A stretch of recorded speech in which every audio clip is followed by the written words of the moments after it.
Good morning. Good morning. Good morning. I want to get a little less light. I can go in there. It's David, and we're doing something new and different today.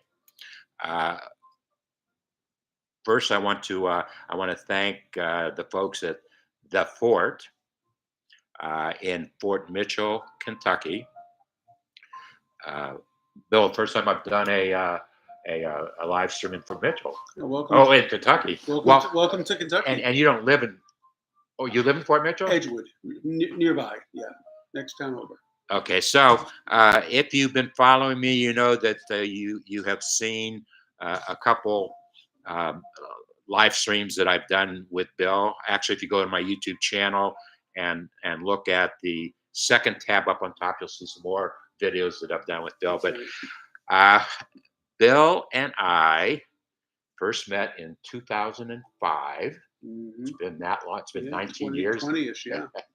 And I was teaching an indoor cycling class, and this 6'5" guy, six, are you 6'5"? This 6 foot huge guy comes into my class off the basketball court, and he wanted to do a cycling class. And Bill and I have been friends ever since that first class. Uh, Bill, why don't you explain who you are to tell a little bit about yourself? Sure. Well, I was in finance and accounting for 38 years, and the last 20 as chief financial officer in the private equity world. And after 38 years, I retired from that in June of 2021. And since then, I've been working as a teacher's aide in an elementary school in the inner city in Cincinnati. And to that point, Bill and I, uh, for the last almost 3 years now, Bill and I have been meeting every 4 to 6 weeks at Panera Bread right next door to your school. Exactly.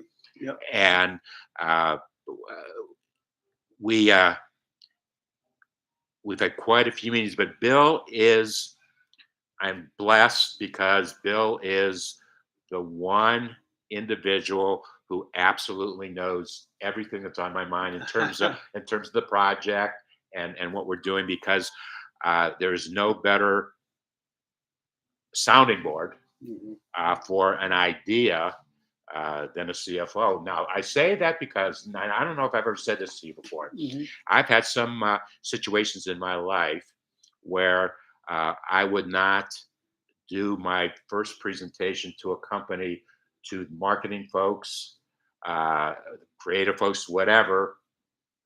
I would go to the CFO first to get a sounding board. Now, if I can show something that is efficient, it's going to save some money and create great value for you. Is this something that we should share? I should share with your company, right? And I get a feedback because, well, at the end of the day, the CFO says yes or no, right? Right. I think that's a fair approach. I think it probably worked well for you. It worked extremely well. But wow, is there better buy-in on a project that you're doing with the company than the CFO of that company? Right. No, I totally agree. I like that approach, and I've had a few service providers take that approach with me as well, although it's not very common, but I like it. There's no sense. You get a feel for the company, you get a feel for the mindset and the attitude for the company, and it's a very, very important part about small business collaboration. Right. Yeah. And small businesses must have small business collaborations with and as many folks as you need, but that is what is the future of your business tomorrow, is those collaborations that you have. And you will never run out of things to do if you collaborate with the right people. Is that correct? Absolutely. Yeah. In fact, you'll have so much to do that it'll be a matter of balancing the priorities. Yes. Okay. So you and I met in 2005. And I don't know when was the first time I shared my quote?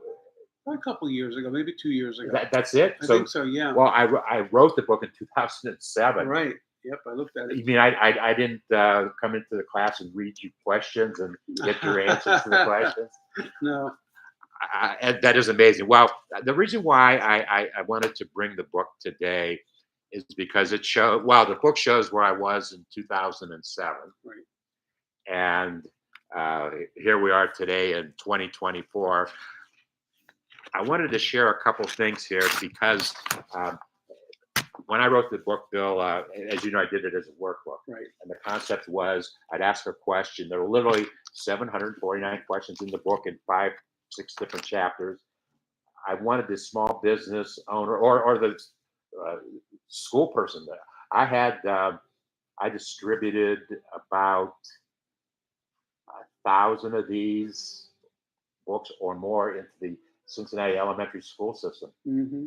Yeah. And I went into their class and did a presentation about business and entrepreneurship and gave them a book. And it was absolutely wonderful. Well, anyways, we've got the questions, and then the small business says, well, they made notes about their own business. And I need to call my CFO. I need to call David, whoever it is. So you keep it going. And the main criticism that I got from the book was that I didn't provide answers. Mm-hmm. And it would have taken me at least. I did this book, put it all together, wrote it, edited it, found a printer, so I published it with a printer Mm-hmm. in 100 days. Wow. 100 days from start to finish. That's quite a feat. Well, and it was I was devoting 24 hours a day to it. It Yeah. was one of the most wonderful business experiences I've ever had. I was Mhm. fortunate that I had 100 days like that I could devote to it. But uh, your small business strategy, I venture to say that the questions are still pertinent because strategy is strategy. Although, having said that, down here a little bit further, we're going to find out that technology has also changed the Drastically. strategy Sure. of any business, not just small business. Marketing, communications. You need to market, but we do it differently today, much differently today than we did in 2007.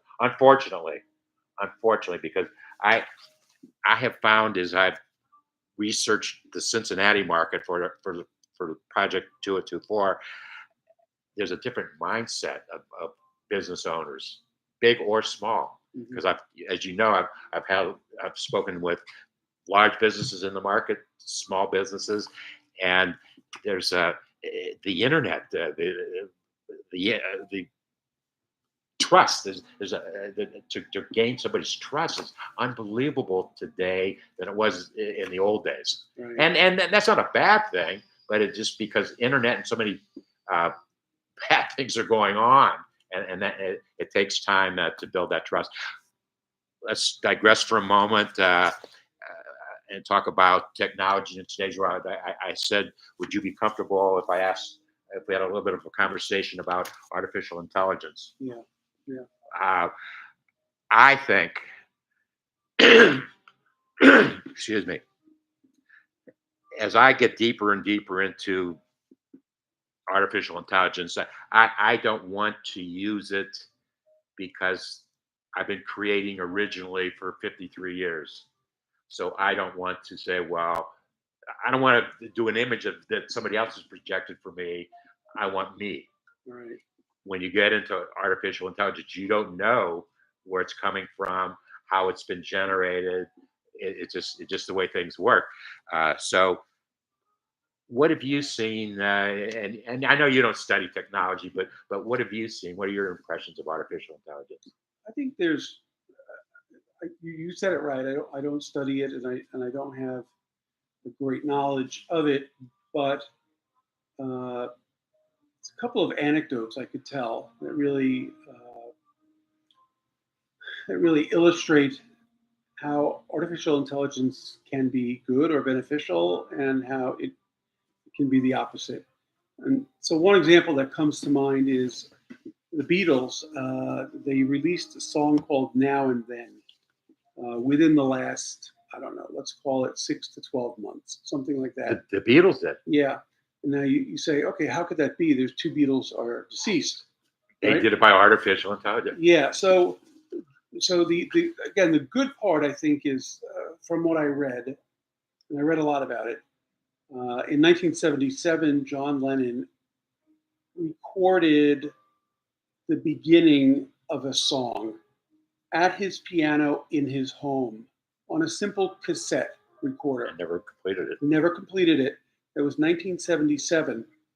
And the three remaining Beatles got together in 1995, tried to complete it, but the quality of the cassette was so poor. And there was a buzzing sound that they couldn't get out of there, so they abandoned the project. Fast forward another 25 years or so, Peter Jackson of Lord of the Rings fame told Paul McCartney, he said, "Look, let me have that cassette." And he said, "I can use artificial intelligence to separate the voice from the piano." And the way it was explained to me was, you tell artificial intelligence, here's what a voice sounds like, here's what a piano sounds like, separate them. And they used it, and it was absolutely beautiful. I mean, John Lennon's voice came through. Did the existing Beatles have to sign off on it? Absolutely, because they yeah, exactly. Oh, Yeah. or they produced it with artificial intelligence. Correct. Oh, Correct. They used help from Peter Jackson. They separated the voice from the piano. Now that they had the voice isolated, they could add their own instruments and put it all together. So I think that's a good anecdote. Like it's a great one. Right. And then there were One that baby boomers can identify with. absolutely, and another one that sort of shows the other side of it. One of the congressmen around here, I won't mention his name, but his wife died recently at age 51. And I've read as much as I could about it on his website and on his Twitter feed. Your congressman. Yes, it is. Kentucky or Ohio? Right here in Kentucky. Kentucky. Yeah. And I didn't see anywhere in what he released, I didn't see anything about how she died. At 51, it's sort of, but I saw someone asked, I think it's called Chat GPT. Yes. They said, how did the congressman's wife die? So they made a story up? Yeah. Well, I don't know if they made it up or not, but they had details that I had not seen anywhere else. Were they accurate details? I don't know yet. That's the thing. You know, it said she died of pancreatic cancer. Maybe she did, maybe she didn't. But I don't know how and the artificial intelligence would have found that out. You bring up a great point because HIPAA laws. Right. How was that information you brought up? And a great point. Right. Yeah. So yeah, again, I'm no expert, David. I view it as a consumer, and I see positives and negatives there, and that's going to have to be I out. see well, I shouldn't say hundreds. I see numerous bad use of it in marketing sales every single. We could go to my my inbox right now, and I could go down the list for you and say that that's not real. Yeah. Well, it's interesting. This week, I was 2 days ago. I was in Miami, scheduled to fly back to Cincinnati, and the flight continued to get delayed. And I looked at the app for American Airlines and said, "Would you like to chat with us?" And I said, "Okay, fine. It's better than calling and waiting for an hour." And I started chatting, but I had the feeling that I was not talking to a human. I was not chatting. Oh no, you were chatting to a bot. I'm sure of it. You absolutely were. Yeah, but it introduced. But did you get your problem solved? After an hour. That's a long time. It should have taken a few minutes, honestly. And that is the problem that I've been having with bots for how many years now, that I'm not a computer geek, technology geek, but I know how to get around because I've been doing it. Sure. I will go into a customer care situation where I'm concerned as a customer. I'm talking to a bot and I can't get out of that circle. And if I can't get out, yeah, I can't imagine people who don't use technology sure. to get out. And it's very frustrating. And to that point, thank you for bringing it up. I consider myself to be a customer care authority. Yeah. Because I've been doing it for 53 years for myself, for other companies. a bot is not going to solve a problem. No, no, certainly not. Certainly not a complicated one. But even the one I'm talking to you about was relatively easy, and it took an hour. And every response was, "Please give me 3 to 5 minutes to respond."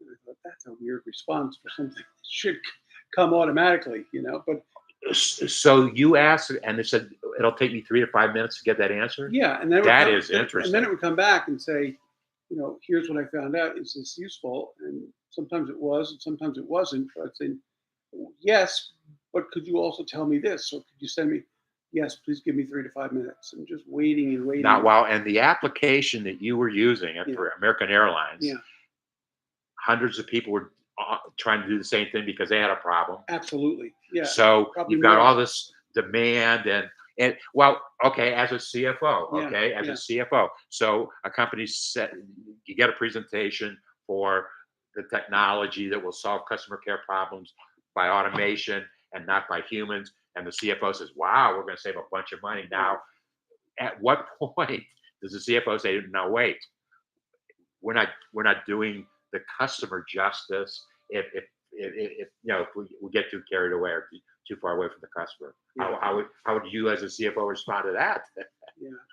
So look, as a leader of a business, you have to be smart enough to know when some of these initiatives are backfiring or potentially backfiring. And the more you disappoint or frustrate your customers, the less likely you're going to be successful.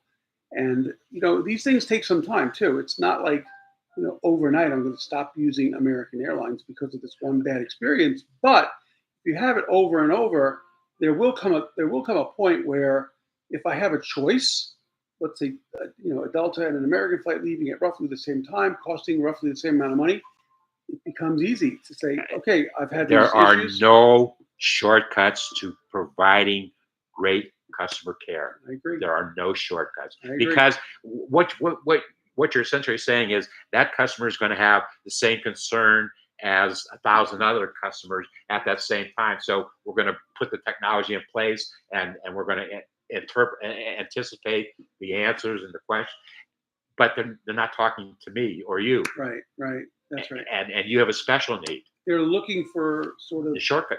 yeah, the answer that you can pull out of the desk drawer, which is maybe the right answer, but often it's not. Okay, if you learn nothing else today, great customer care, and I know I'm going to get challenged on this because a lot of folks, I can tell when I'm using it when I'm in an environment. When you go into I have I'm trying to remember who the vendor is. Doesn't matter.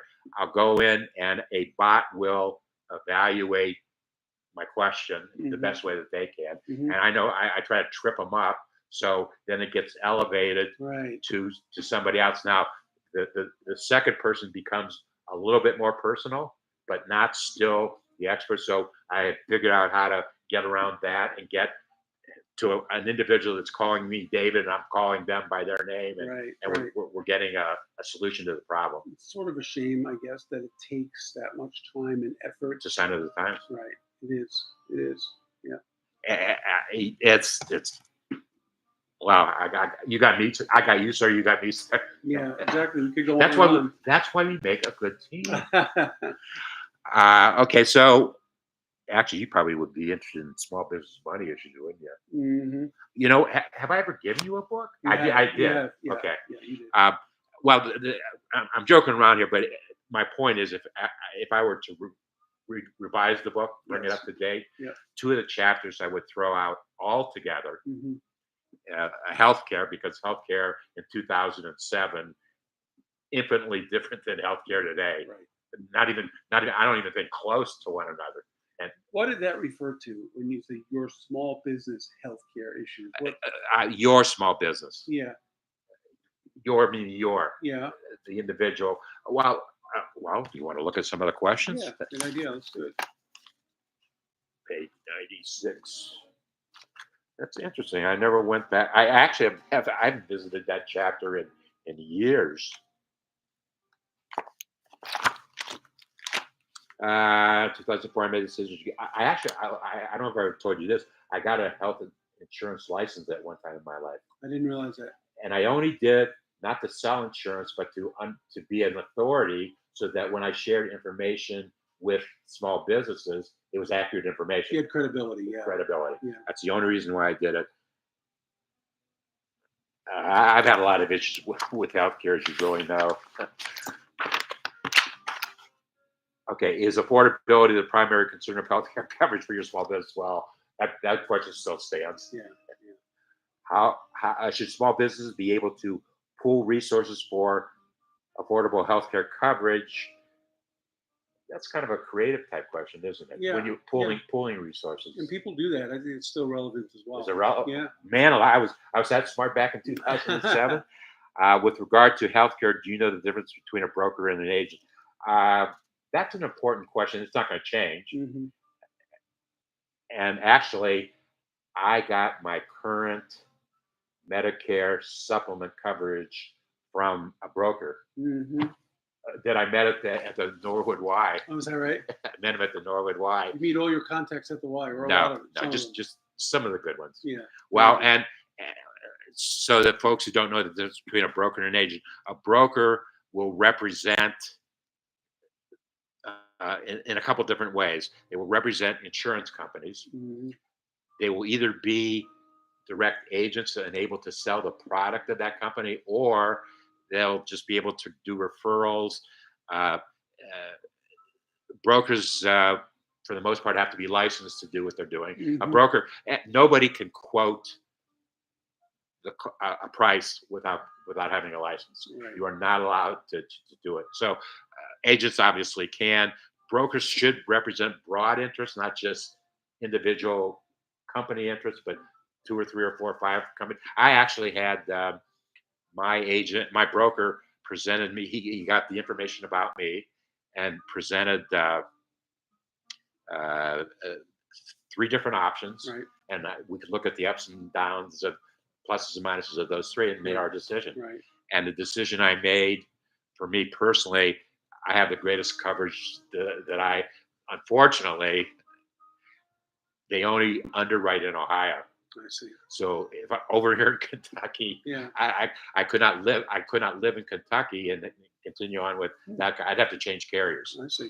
But those are the kinds of things that a new chapter we would talk about. Yeah. But Sure. anyways, that was fun That gives me a because feel. Yeah. I have not looked at that chapter since maybe 2010 or Yeah. 11. Yeah. Okay, I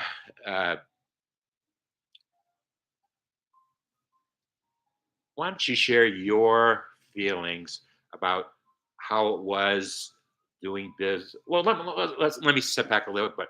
When was it in your life that you decided to celebrate business, that you wanted to get into the business side of things? When was it in your life that you decided that? After you got a degree, or Yeah, I would say after I got a degree, and probably when I got into a leadership position, because up until then, you're just focused about, or I was just focused about getting the work done, doing it correctly, let's say making improvements to how someone else had previously done it. And so I didn't really have time or the opportunity to think about a wider scope. But once I became a leader, I realized, managing other people, leading other people. Uh, and explain that. In what capacity were you doing that? yeah. So in the world of, let's say, CPAs, working for a CPA firm, you start off as an associate, ground level, and you're given work to do by yourself, or perhaps as part of a team, but you're You don't mean responsible. you don't go face to face with the client. Correct. You start, with your portion, and that's all you focus on. And but as you climb up the chain and get promotions, and the firm or the company you're working for sees that you're doing a good job, often you're given responsibility for others' work. So now I'm managing one or two or three or five, whatever the case may be, other people. And that's when I really began to enjoy what I was doing. Um, it was, setting a plan or a timeline or, And how many years ago was that? oh my goodness, many years ago, I mean, 25, 30. Yeah. Yeah. But, just, achieving goals, achieving objectives, setting and achieving objectives with a team. A great sense of accomplishment comes along with that. Uh, being there for people that are new and or learning, and often you've probably experienced it in your career as well. When you're a manager over people, it's more than about here's the work you have to do now, go do it. Right? There's counseling and there's coaching and there's advice. I'm laughing at what you're saying. Well, Yeah. let me, Yeah. my personal response: there's only been one time in my life in the last 53 years where I had a staff of people. 1 year, and so all the rest of the years, essentially, I'm just my own person doing my own thing, Right. doing all the things that I do, Right. and that's a choice I made for myself. That's how I wanted Sure. to do it. Uh, but that's funny that uh, I didn't enjoy being the big leader because I was spending more time on the financial problems that my staff had, as opposed to what I do best. Right. And, Right. and Yeah. I guess we're all different, and you began celebrating business much earlier than I did. You were born well, into it. yes, pausing for a moment. Yeah. I'm a third generation small business owner. Right. I've never been a business owner. I mean, I've had equity in businesses where I worked Well, as you were CFO. somewhat of an owner. Pardon me? If you had an equity, you were a shareholder. Sure. Yeah, absolutely. That is an ownership stake for sure, Uh, but it's different than what you did. weren't you at one time, if I remember correctly, the CFO of a company in Milford? Or Yes. Yeah. Loveland. Yeah. Right next to Milford. yes, Yeah. and how many years were you doing? I'm trying to remember 13 years exactly. Yeah. and what years were those in our So class? that's '05 when we met. Oh, That's when I started there, and I left there in 2018. Almost exactly 13 years. Yeah. we had obviously in my cycling class, we weren't just talking about cardiovascular training. We were talking about business, depending upon who was the class. We were downtown, so we had a lot of business folks that Some were heavyweights there. in Yeah. our class. I mean, Yeah. I remember one for who actually, I'm not going to mention a name, but actually visited a Facebook posting I did yesterday. Oh, no kidding. Yes. Yeah. Yeah. It's good to maintain those contacts. Well, he's retired like you are, and doing his thing, and we don't have direct contact like we had back in the days. Yeah. Are you interested in maybe doing a cycling class again someday? Yes, I think I would be. Yeah. Now, I am not going to be how good I was back then. Right. Well, because my body has changed. Yours has some knees and Absolutely. arthritis. Yeah. That's right. Isn't it? It's a pain getting old Yeah, sometimes. it Isn't sure it? is. But I'm grateful that I live at a time where we've got good medicines available, we have surgery available. I mean, people 100 years ago with our problems just had to live with it. You know. That's a great point. Okay, so uh, you knew that you got the business fever. It was fun to come in and solve problems. Exactly. Set objectives, achieve those objectives. Now you were pretty much you didn't get involved much with their clients, but more the company itself. That's right. Yeah. Most of my personal interaction was with people within the company. Although I had a lot of dealings with service providers too, banks, advisors, consultants, insurance people, real estate And people. did you was your signature important for the sign off of a deal? Absolutely, yeah, yeah, yeah. Nowadays so much is done with DocuSign, where everything's electronic. But I do remember days where, whatever the case may be, signing the papers for an acquisition or tax returns. I'd come into a large conference room like this, and there were documents spread out all over the table where I would just go from one pile to the next, signing them. One pile to the next. Yeah, but again, today so much is done on DocuSign and similar tools. Well, and to that point, efficiencies. There's a way more, that's a good point of artificial intelligence is efficiencies that can be created. I'm always interested in how can I do something better than I'm doing it now. But when you talk about marketing and sales ideas and creative ideas and how things work, well, because the one thing that I'm having a hard time with is how do you overlay artificial intelligence on human behavior? Because marketing and sales is a study in the human behavior. Sure. How is the human going to react? How are they going to react to our product, our service offering, our product offering? Um, what's the best time? Price, value. I mean, those are the things that artificial intelligence can create false uh, positions real easily, Yeah. real easily. Yeah, I could see that happening too. And so that's, but the good thing out of all that, and we've said it earlier, it goes back to trust. You have to trust your source of information, Yeah. or it's not going to work. Yeah. And that's got its pluses and its minuses. Uh, I can't believe something I'm getting bombarded with on my iPhone, and it says I can report it, and my iPhone says I'm reporting it to Spectrum, my service provider, Hmm. and to Apple Hmm. for the phone, and I still keep getting the messages. So my reports don't do anything. Yeah. My reports up. It's a frustrating experience, like we talked about before. It really is, Yeah. and I can see similarity in the phone exchanges.